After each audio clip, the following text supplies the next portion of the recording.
موجودہ عہد میں نفسیات دانوں نے کچھ اور نظریے بھی وضع کیے ہیں۔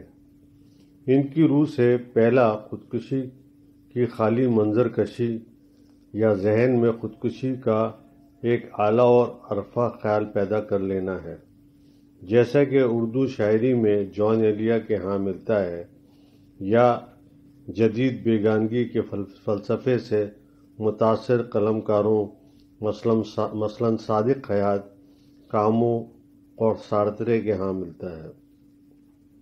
دوسرا، کسی ایسے شے کا کھو جانا جو از حد عزیز ہو اور اس کے بعد زندہ رہنا ممکن نہ ہو۔ اور تیسرا، خود پسندی کی انتہا اور اس بنا پر خود پسندی کو پہنچنے والی تکالیف۔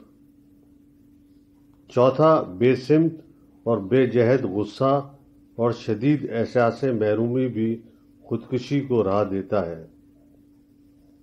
پانچواں، کسی خودکشی کر کے مرنے والے کو عظیم اور قابل تقلید قرار دے دینا۔ چھٹا، گروہی مقصد، گروہی غالب سوچ، یعنی کسی ایسے گروہ کے ساتھ اٹھنا بیٹھنا جس میں اپنی جان دے دینے کو حتمی عمل سمجھا جانا لگے، مثلاً امریکہ کے اجتماعی خودکشی کرنے والے کلٹس اور پاکستان کے انتہا پسند گروہ۔ ساتواں نظریہ جو جدید ترین ہے وہ مشہور ماہر نفسیات ایرن بیک کا وضع کردہ ہے۔ اس کے مطابق تمام خودکشیوں کا اصل محرک شدید ترین ناامیدی ہوتی ہے، چاہے مرنے والا بظاہر کتنی ہی اعلیٰ و عرفہ بات کرے، مگر مرنے میں ناامیدی کا عنصر سب سے غالب رہتا ہے۔ یہ ناامیدی ہی ہے جو اتنے شدید اقدام پر اکساتی ہے۔ ہماری زبان میں ایک محاورہ ہے کہ مایوسی کفر ہے، اور یہ بات کتنی سچی ہے۔ معاشرتی عوامل۔ لاہور میں جس نرس نے اپنے بچوں کو اپنے ہاتھوں موت کے گھاٹ اتارا، تو یہ بھی اسی شدید مایوسی کا شاخسانہ ہے۔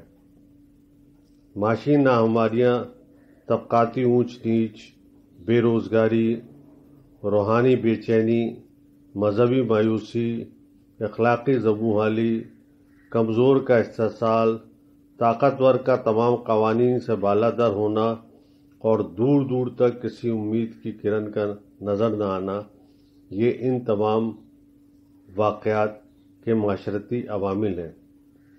جس ماں نے قتل کیا وہ قاتل تو ہے، مگر اس کی حیثیت اس قتل میں اعلی قتل سے زیادہ کی نہیں ہے۔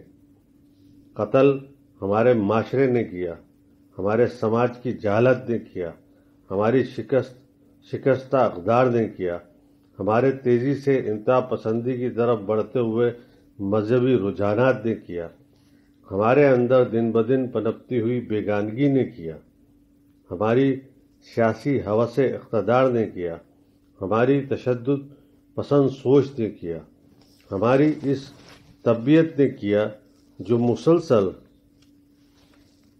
مسلسل ہزیمت اٹھانے کے باوجود نئے تقاضوں کو سمجھنے سے انکار کرتی ہے۔